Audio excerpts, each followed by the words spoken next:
La naissance du serviteur et messager, Isa, fils de Maryam, la Vierge. Allah dit, rappelle dans le livre, le Coran, Maryam. Lorsqu'elle s'écarta de sa famille en se dirigeant vers l'est, elle mit entre elle et eux un voile.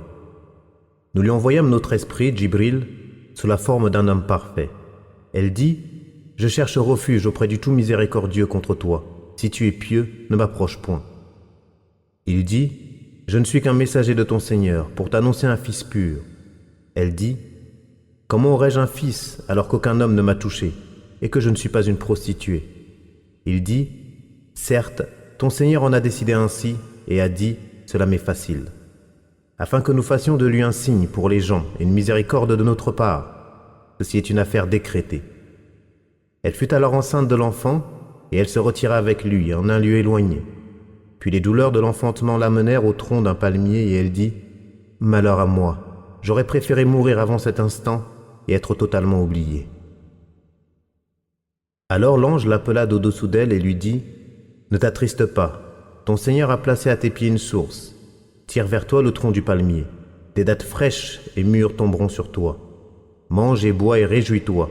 Si tu vois quelqu'un, dis, j'ai fait vœu au tout miséricordieux de ne pas parler, et je ne parlerai donc aujourd'hui à aucun être humain. Puis elle revint auprès des siens en portant l'enfant. Ils dirent, ô Maryam, tu as fait une chose monstrueuse. Ô sœur de Haroun, ton père n'était pas un homme mauvais et ta mère n'était pas une prostituée. Elle désigna alors l'enfant. Ils dirent, comment parlerions-nous à un enfant dans son berceau? Mais l'enfant dit, je suis le serviteur d'Allah. Il m'a donné le livre et a fait de moi un prophète. Il m'a rendu béni où que je sois, et il m'a recommandé la prière et la zakat tant que je vivrai, ainsi que la bonté envers ma mère. Il n'a pas fait de moi un tyran malheureux dans ce monde et dans l'autre. Que la paix soit sur moi le jour où je suis né, le jour où je mourrai et le jour où je serai ressuscité. Tel est Isa ibn Maryam, une parole de vérité sur laquelle il doute. Il ne convient pas à Allah de s'attribuer un fils. Gloire et pureté à lui. Quand il décide d'une chose, il dit seulement soit et elle est. Allah est mon Seigneur et le vôtre. Adorez-le donc, voilà un chemin droit. Par la suite, des sectes divergèrent entre elles. Malheur aux mécréants à la vue d'un jour terrible. Allah mentionne ce récit après celui de Zacharia, qui devient ainsi une forme d'introduction et de prélude à ce récit. Il en fut de même dans Surat Al-Imran, où il regroupa les deux récits dans un même contexte, mais aussi dans Surat Al-Anbiya. Et Zacharia, quand il implora son Seigneur, « Seigneur, ne me laisse pas seul, sans descendance, tu es le meilleur des successeurs. » Nous l'avons exaucé, lui avons donné Yahya et avons redonné la fécondité à son épouse. Il s'empressait de faire le bien et nous invoquait par amour et par crainte. Ils étaient humbles devant nous. Et celle, Maryam, qui a préservé sa chasteté. Nous avons insufflé en elle un souffle de vie et avons fait d'elle et de son fils un miracle pour l'univers. Nous avons vu qu'à sa naissance, Maryam a été vouée par sa mère au service du temple de Beit al-Maqdis et que Zacharia, le prophète de cette époque, qui était l'époux de sa sœur ou de sa tante, l'a pris en charge et lui avait aménagé un endroit noble dans le temple où personne en dehors de lui n'entrait. Nous avons également rappelé que lorsqu'elle fut plus âgée, elle s'adonna à l'adoration d'Allah d'une manière inégalée à son époque. Elle atteint un degré que même Zacharia envia, et les anges lui annoncèrent qu'Allah l'avait élue et qu'il lui accorderait un enfant pur qui serait un noble prophète béni et soutenu par des miracles. Elle s'étonna d'avoir un enfant sans père, car elle n'était pas mariée et qu'elle ne pouvait l'être, puisque vouée au service du temple. Les anges l'informèrent qu'Allah est capable de faire ce qu'il veut. Lorsqu'il veut une chose, il lui dit soit, et elle est. Elle accepta donc la volonté de son Seigneur en se soumettant à son ordre, tout en sachant que cela sera pour elle une épreuve, car les gens la diffameront par ignorance de la vérité, en s'attachant aux apparences sans méditer ou réfléchir. Maryam ne sortait du temple que lors de sa période de menstrue ou par nécessité impérieuse, comme pour chercher de l'eau ou à manger. Or un jour, tandis qu'elle était sortie pour vaquer à ses occupations, elle s'isola à l'est du temple, et Allah lui envoya alors l'Esprit Saint, Djibril, qui se présenta à elle sous la forme d'un homme parfait. Lorsqu'elle le vit, elle dit, « Je cherche refuge auprès du tout miséricordieux contre toi. Si tu es pieux, ne m'approche point. » Abul Ali a dit, elle savait que celui qui craint Allah pouvait s'abstenir du péché en se souvenant d'Allah. Cela rejette l'avis de ceux qui prétendent qu'il y avait parmi les enfants d'Israël un pervers dont le nom était pieux, Taqi. C'est une parole fausse, sans aucun fondement et compte parmi les pires propos. L'ange s'adressa à elle en disant je ne suis qu'un messager de ton Seigneur. C'est-à-dire que je ne suis pas un être humain, mais un ange envoyé par Allah pour t'annoncer un fils pur. Elle dit, comment aurais-je un fils alors qu'aucun homme ne m'a touché, que je ne suis pas une prostituée? C'est-à-dire, je n'ai pas d'époux et je ne suis pas de celles qui s'adonnent à la prostitution. Il dit, certes ton Seigneur en a décidé ainsi et a dit, cela m'est facile. L'ange répondit à son étonnement de donner naissance à un enfant dans sa situation en disant, certes ton Seigneur en a décidé ainsi.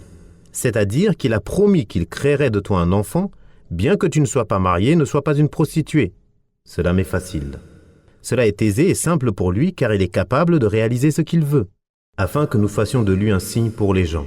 C'est-à-dire, nous ferons de sa création et cet événement une preuve de la perfection de notre capacité de créer ce que nous voulons. Allah a créé Adam sans père ni mère, Hawa d'un homme sans femme, Isa d'une femme sans homme, et tous les autres êtres d'un mâle et d'une femelle. Et une miséricorde de notre part. C'est-à-dire, nous ferons miséricorde aux gens à travers lui, car il les appellera à Allah, dans son enfance et à sa maturité, afin qu'ils adorent Allah l'unique, sans lui accorder d'associés et lui attribuer de compagnes, d'enfants, d'associés, d'égal, de contraires ou de semblables. Ceci est une affaire décrétée. Il est possible que ce soit une parole de Jibril qui rappelle que cette décision a été prédestinée, décrétée, décidée et confirmée par Allah. C'est l'avis de Muhammad ibn Ishaq qu'Ibn Jarir a adopté sans l'attribuer à aucun autre. Il est également possible que cela soit une allusion au souffle de Jibril en elle, comme Allah dit. De même, Marie bint Imran, qui était chaste, nous avons insufflé en elle notre esprit. De nombreux pieux prédécesseurs ont rapporté que Jibril a soufflé dans l'ouverture de sa tunique, et que ce souffle est descendu vers son utérus et qu'elle tomba tout de suite enceinte, comme tombe enceinte la femme après un acte sexuel avec son époux. Quant à ceux qui disent qu'il souffla dans sa bouche, et que ce qu'il lui disait était en fait l'esprit qu'il glissa en elle, à travers sa bouche, cela est contraire au sens du texte coranique, qui montre qu'un ange fut envoyé vers elle, et cet ange est Jibril. Il insuffla en elle sans viser l'utérus, mais il insuffla dans l'ouverture de sa tunique, et c'est ce souffle qui descendit vers l'utérus, comme Allah dit, « Nous avons insufflé en elle notre esprit ». Cela montre que le souffle pénétrant en elle et non dans sa bouche, comme cela est rapporté de Ubay ibn Ka'b, ni même dans sa poitrine, comme cela est rapporté par As-Suddi, d'après certains compagnons. C'est pourquoi Allah dit « Elle fut alors enceinte de l'enfant, et elle se retira avec lui en un lieu éloigné. » En effet, après être tombée enceinte, Mariam s'inquiéta car elle savait que les gens parleraient en mal d'elle.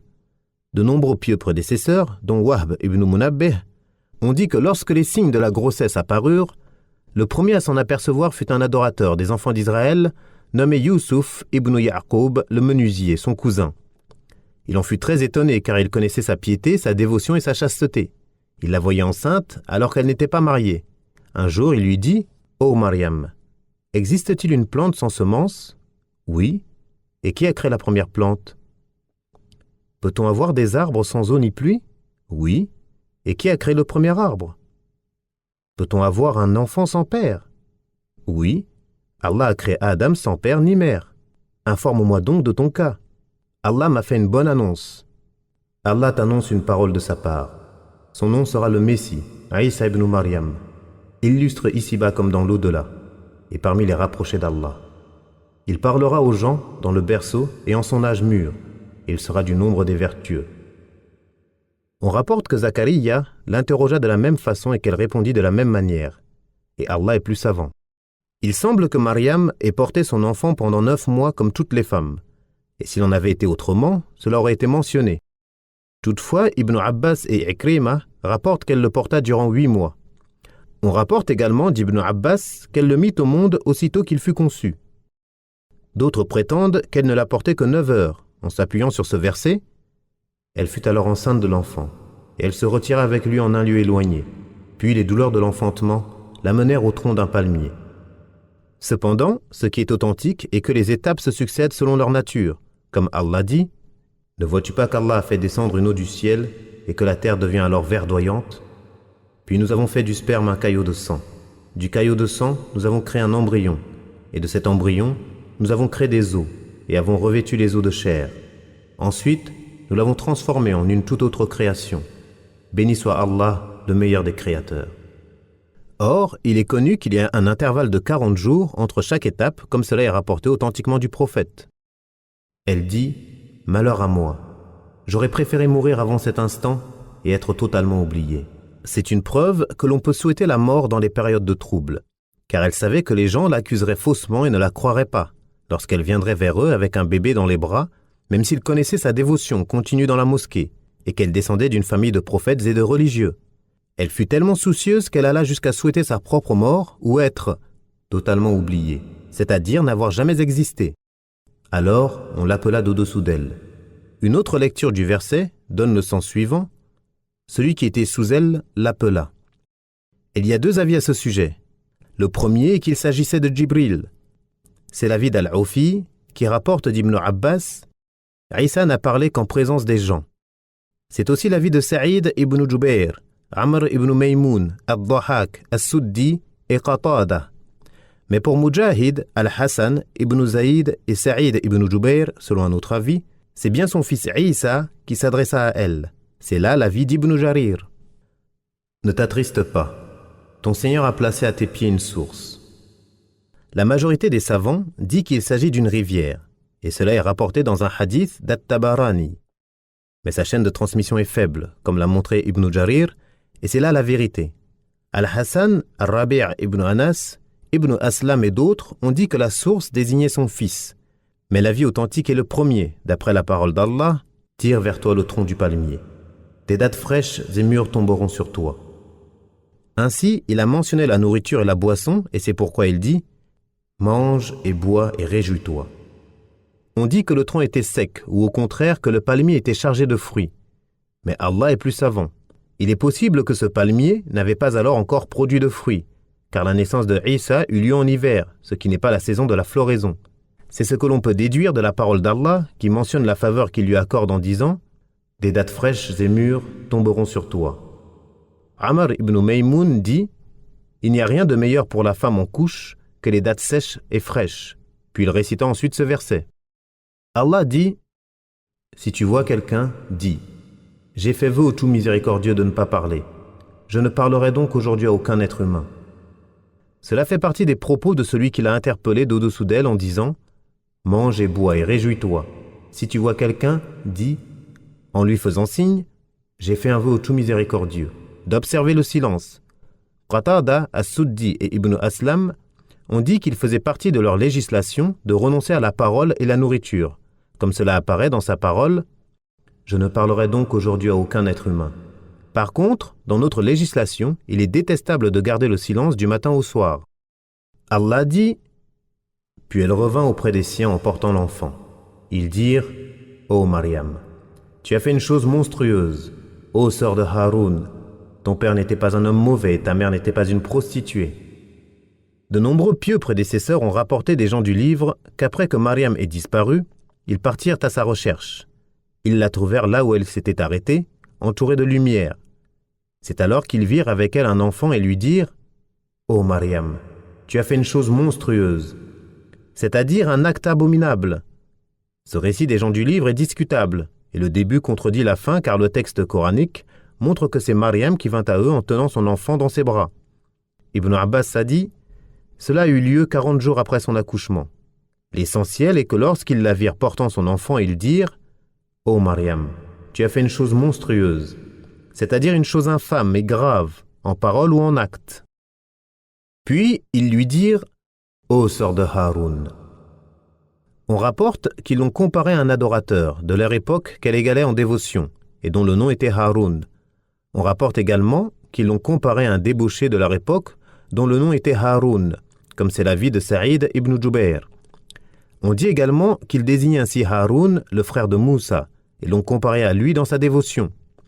Muhammad ibn Ka'b al-Quradi a fait erreur en prétendant qu'elle était la sœur de sang de Moussa et de Haroun, car il y a entre eux une si longue période que la personne la moins savante à ce sujet ne peut que rejeter cet avis infâme.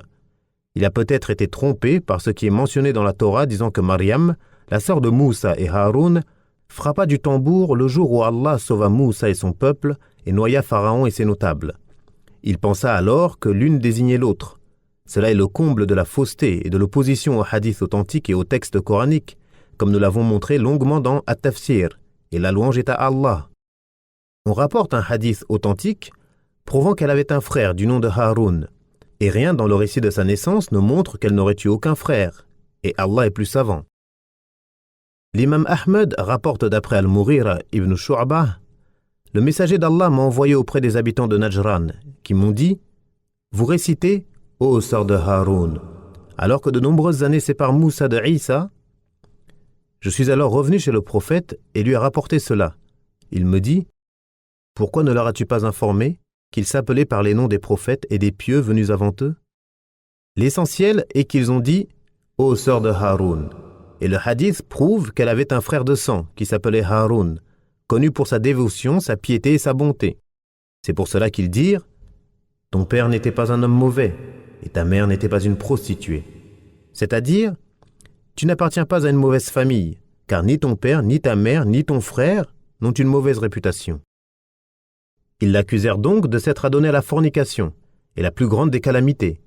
Lorsque la situation devint plus difficile, qu'il n'était plus possible de discuter, il ne lui restait plus qu'à placer totalement sa confiance et à être totalement sincère envers le digne de majesté, et ainsi, elle désigna alors l'enfant. C'est-à-dire, parlez-lui, adressez-vous à lui, tout ce que vous voulez savoir, il vous le dira. Ils dirent, c'est-à-dire un arrogant, malheureux d'entre eux: comment parlerions-nous à un enfant dans son berceau? C'est-à-dire, comment oses-tu nous orienter vers un bébé pour avoir une explication, alors qu'il ne peut ni parler ni comprendre? Tu ne fais cela que pour te moquer de nous, nous dénigrer, nous rabaisser et nous humilier, puisque tu ne veux même pas nous parler, te contentant de nous faire signe de nous adresser un bébé dans son berceau. À ce moment, l'enfant dit: je suis le serviteur d'Allah. Il m'a donné le livre et a fait de moi un prophète. Il m'a rendu béni où que je sois. Il m'a recommandé la prière et la zakat tant que je vivrai, ainsi que la bonté envers ma mère. Et il n'a pas fait de moi un tyran malheureux. Que la paix soit sur moi, le jour où je suis né, le jour où je mourrai, et le jour où je serai ressuscité. Ce sont là les premières paroles de Isa ibn Maryam. La première chose qu'il dit fut: je suis le serviteur d'Allah, témoignant ainsi de la seigneurie d'Allah son Seigneur, et attestant qu'Allah est bien au-dessus de ce que disent les injustes, qui prétendent qu'il est le fils d'Allah. Au contraire, il est le serviteur et messager d'Allah et le fils de sa mère. Puis il a innocenté sa mère de toutes les accusations portées contre elle par les ignorants par sa cause, en disant: il m'a donné le livre et a fait de moi un prophète. Or, Allah ne donne pas la prophétie à ceux qui sont comme ils le prétendent, qu'Allah les maudisse et les avilisse, comme Allah dit: nous les avons maudits, à cause de leur mécréance et de l'énorme mensonge qu'ils prononcent contre Maryam. Ceci, car une partie des Juifs de l'époque ont dit qu'elle eut cet enfant par fornication en période de menstru, qu'Allah les maudisse. Allah l'innocenta et mentionna qu'elle était une véridique, et qu'il avait fait de son fils un prophète et messager, un des 5 grands messagers doués de résolution. C'est pourquoi il dit: il m'a rendu béni, où que je sois. Car où qu'il soit, il appelait à l'adoration d'Allah, seul, sans associé, en déclarant qu'il est bien au-dessus de ce que les ignorants lui attribuent comme imperfection, comme le fait d'avoir un enfant et de prendre une compagne, qu'Allah soit élevé et sanctifié. Et il m'a recommandé la prière et la zakat tant que je vivrai. C'est là la fonction des serviteurs qui doivent s'acquitter de leur devoir envers le Tout-Puissant et le digne de louange, à travers la prière et la bienfaisance envers les créatures par la zakat, qui permet de purifier les âmes des mauvais caractères, et les biens importants par le don à tous ceux qui sont dans le besoin, aux hôtes, les dépenses en faveur de l'épouse, des parents et des proches. Le terme zakat englobe également l'ensemble des formes d'obéissance et d'actes de bien. Puis il dit: ainsi que la bonté envers ma mère. Il n'a pas fait de moi un tyran malheureux. C'est-à-dire qu'il m'a rendu bon envers ma mère, et mon devoir envers elle est d'autant plus grand qu'elle est ma seule génitrice. Il n'avait aucun parent en dehors d'elle. Gloire à celui qui fait exister les créatures et guide chacune d'elles vers ce qu'il a prédestiné. Il n'a pas fait de moi un tyran malheureux. C'est-à-dire, je ne suis ni violent ni dur, et aucun de mes propos et mes actes n'est contraire à l'ordre d'Allah et à l'obéissance qui lui est due. Que la paix soit sur moi le jour où je suis né, le jour où je mourrai et le jour où je serai ressuscité. Ce sont là les 3 moments dont nous avons déjà parlé dans le récit de Yahya ibn Zakariya. Allah mentionne ensuite son récit en exposant son cas et sa nature. Tel est Isa ibn Maryam, une parole de vérité sur laquelle il doute. Il ne convient pas à Allah de s'attribuer un fils. Gloire et pureté à lui. Quand il décide d'une chose, il dit seulement « soit » et elle est. Allah dit également après avoir mentionné son récit dans Surat Al-Imran, « Voilà ce que nous te récitons des versets et de la révélation sage.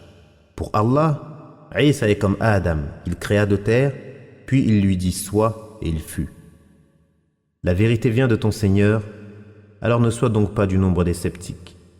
À ceux qui te contredisent à propos de la vérité, après que tu en aies été informé, tu n'as qu'à dire « Venez, appelons nos fils et les vôtres, nos femmes et les vôtres, nous et vous, puis implorons Allah afin que sa malédiction s'abatte sur les menteurs. » Voilà certes le récit véridique. Il n'y a de divinité digne d'adoration qu'Allah. En vérité, c'est Allah le puissant, le sage. Donc s'ils se détournent, alors Allah connaît bien les semeurs de désordre. Ainsi, lorsque la délégation de Najran vint au prophète, il comptait 14 responsables et 3 chefs, qui étaient les plus nobles d'entre eux. Al-Aqib, As-Sayyid et Abu Haritha ibn Al-Qama. Ils débattirent au sujet du Messie, et Allah révéla ces versets de la sourate Al-Imran pour cette raison. Il mentionna la nature du Messie, sa création et celle de sa mère avant lui. Il ordonna à son messager qu'il leur demande d'appeler sur eux la malédiction s'ils ne lui répondaient pas favorablement et ne le suivaient pas. Lorsqu'ils furent au pied du mur, ils firent volte-face, refusèrent et se décidèrent à partir. L'un d'entre eux, Al-Aqib ibn al-Masih, dit « Ô chrétiens, vous savez que Muhammad est un prophète envoyé, et il est venu à vous avec une parole claire concernant votre compagnon, Isa. Vous savez qu'aucun peuple n'a maudit un prophète et qu'après cela, leur élite ne perdure et leur végétation ne pousse. C'est là votre perte si vous le faites. Si vous voulez rester sur votre religion et garder votre avis sur votre compagnon, alors faites vos adieux à cet homme, Muhammad, et retournez chez vous. Ô chrétiens, vous savez que Muhammad est un prophète envoyé, et il est venu à vous avec une parole claire concernant votre compagnon, Isa. Vous savez qu'aucun peuple n'a maudit un prophète, et qu'après cela leur élite ne perdure et leur végétation ne pousse. C'est là votre perte si vous le faites. Si vous voulez rester sur votre religion et garder votre avis sur votre compagnon, alors faites vos adieux à cet homme, Muhammad, et retournez chez vous. Ils demandèrent au prophète de pouvoir retourner chez eux, de payer un impôt de capitulation, jizya, et qu'il envoie avec eux un homme de confiance. Il envoya donc Abu Ubaïda ibn al-Jarrah, et nous avons exposé cela dans l'exégèse de la sourate Al-Imran, et également de manière abrégée dans la biographie du prophète. L'essentiel est qu'Allah explique la réalité du Messie en disant à son messager « Tel est Isa ibn Maryam », une parole de vérité sur laquelle il doute. C'est-à-dire, il doute qu'il soit un être humain créé à partir d'une femme parmi les créatures d'Allah. C'est pourquoi il dit « Il ne convient pas à Allah de s'attribuer un fils. Gloire et pureté à lui. Quand il décide d'une chose, il dit seulement « soit » et elle est. C'est-à-dire que rien ne s'oppose à sa volonté et à son pouvoir. Au contraire, il est l'omnipotent qui fait ce qu'il veut. Quand il veut une chose, son commandement consiste à dire « soit » et elle est. Allah dit « Allah est mon Seigneur et le vôtre. Adorez-le donc. Voilà un chemin droit. » Cela fait partie des propos de Isa dans son berceau. Il les informa qu'Allah est son Seigneur et le leur, sa divinité est la leur et que c'est là la voie droite. Allah dit Par la suite, les sectes divergèrent entre elles. Malheur aux mécréants à la vue d'un jour terrible. C'est-à-dire que les gens de cette époque, et ceux venus après eux, divergèrent à son sujet. Certains juifs disaient qu'il était un enfant adultérin et persistèrent dans leur mécréance et leur entêtement. À l'opposé, d'autres les ont rejoints dans la mécréance en disant qu'il était Allah. D'autres encore dirent qu'il était le fils d'Allah, alors que les croyants disent qu'il est le serviteur et messager d'Allah, le fils de sa servante, sa parole envoyée à Maryam et un esprit émanant de lui. Ceux-là sont les gens qui seront sauvés et récompensés, ceux qui sont assistés et qui triomphent. Et ceux qui s'opposent à eux en cela sont les mécréants, égarés, injustes et ignorants, et l'élevé, l'immense, le sage, le savant les a avertis en disant « Malheur aux mécréants à la vue d'un jour terrible ». Al-Bukhari rapporte d'après Obada ibn Samit que le messager d'Allah a dit « Quiconque témoigne qu'il n'y a de divinité digne d'adoration qu'Allah, seul et sans associé, que Muhammad est son serviteur et messager, que Isa est le serviteur d'Allah, son messager et sa parole insufflée en Maryam, que le paradis est vérité et l'enfer est vérité, Allah le fera entrer au paradis avec ce qu'il a accompli comme œuvre. Al-Walid rapporte d'après Junada, qui ajouta « Il entrera par l'une des 8 portes du paradis qu'il choisira.